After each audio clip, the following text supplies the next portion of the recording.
Chapter 6. Go confidently in the direction of your dreams. Live the life you've imagined. By Thoreau. My departure to Dubai.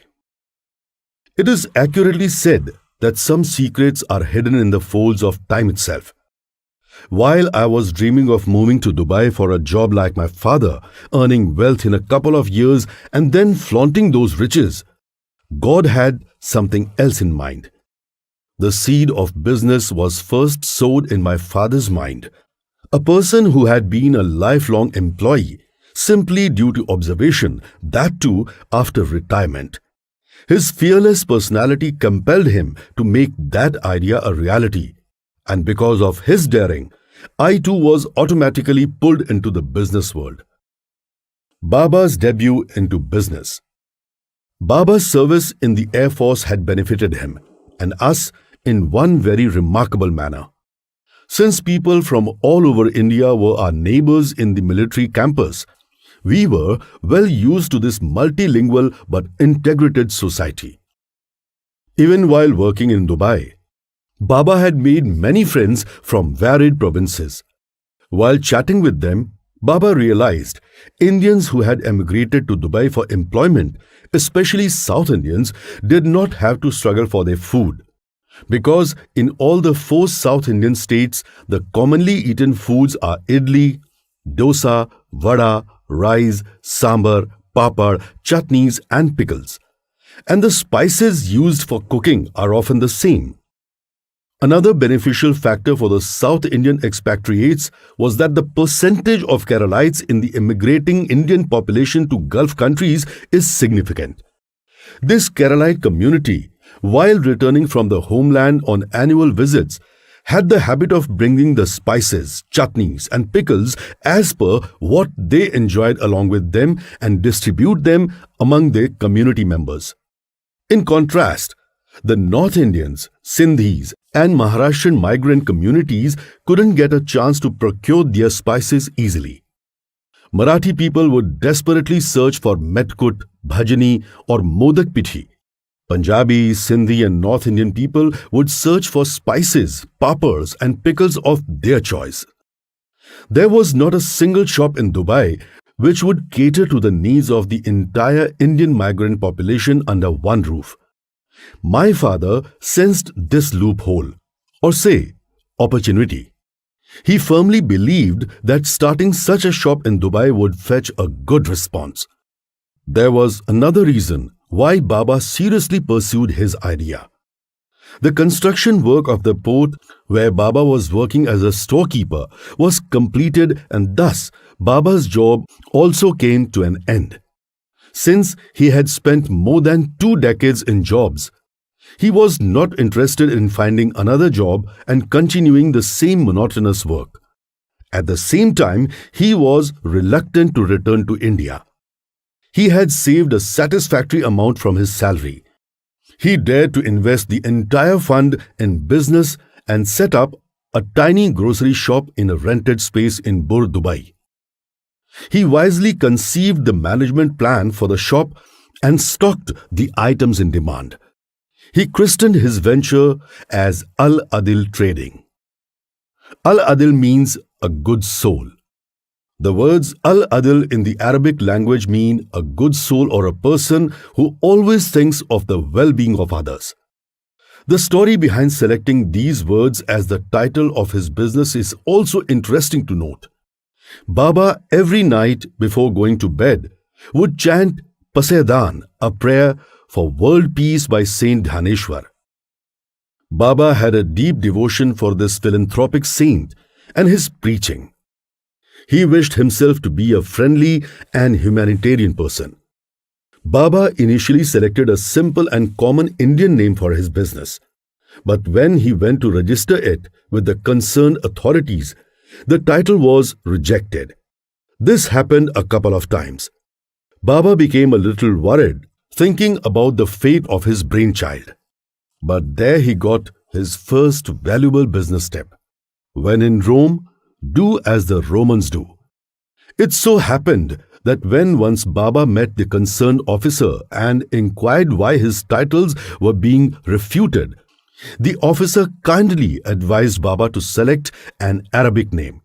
He said, "Mr. Datar, the names you have selected are unfamiliar to us. If the local community here doesn't understand the meaning of the title, you might get a disappointing response." Just then, that officer's son entered the cabin. The officer called his son as Adil. Baba asked him what that name meant. He replied that it denoted a gentleman or a good soul. At that moment, Baba suddenly got the inspiration and selected the name Al-Adil. At first, through Al-Adil, Baba ordered a minimum amount 20 kilos each of goods like medkut, spices, chutneys and pickles. Even in this, he used to pick and choose his products carefully. If anybody said that so-and-so product of a city is very popular, Baba would research it thoroughly, order it and get to know the manufacturer. If a certain community liked the products of a specific city or brand, Baba would enthusiastically acquire it through a third party.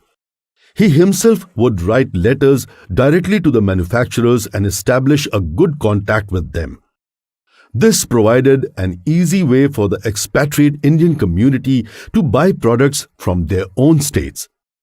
News of such a shop spread quickly, and the numbers of buyers increased. Gradually, the demand for goods increased, and the shop brought in a good income.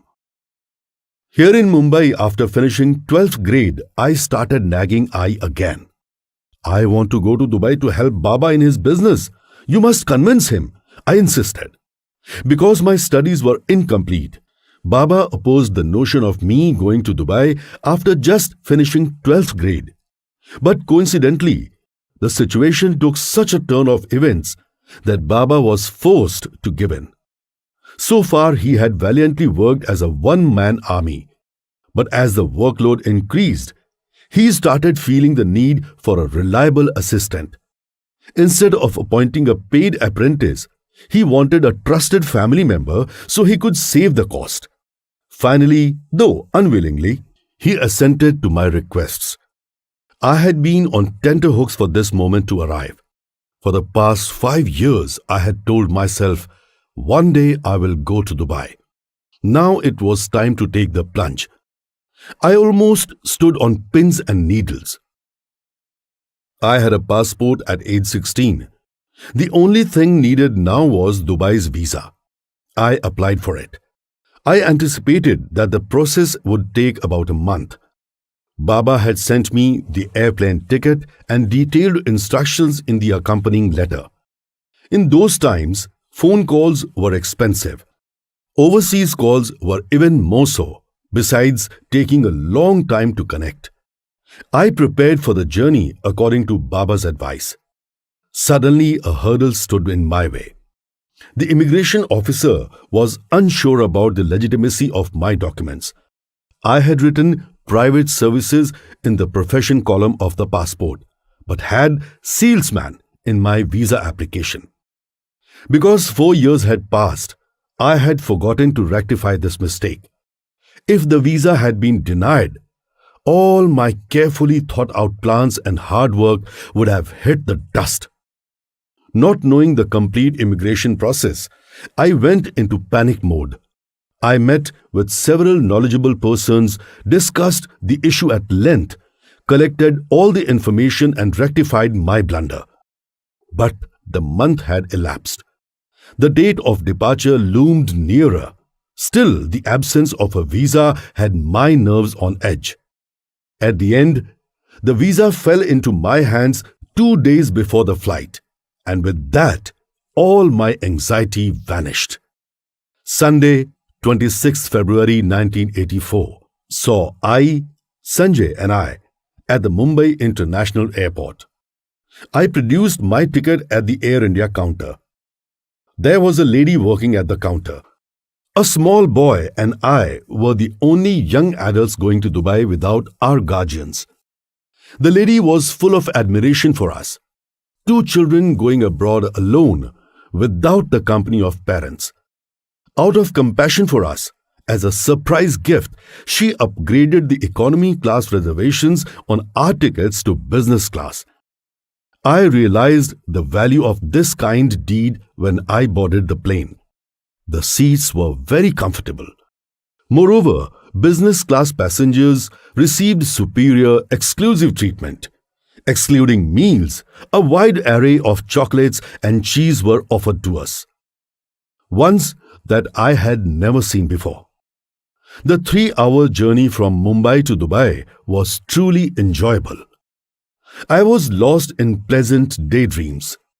Arrive in Dubai, help Baba in managing the shop, earn a lot of profit, return to India with lavish clothes, expensive wristwatch, brand new tape recorder and dazzling gold jewelry. I would earn the title of Dhananjay Datar. I would become instantly rich. I dreamt on, foolish and immature, and up in heaven, God laughed inwardly at my impatience.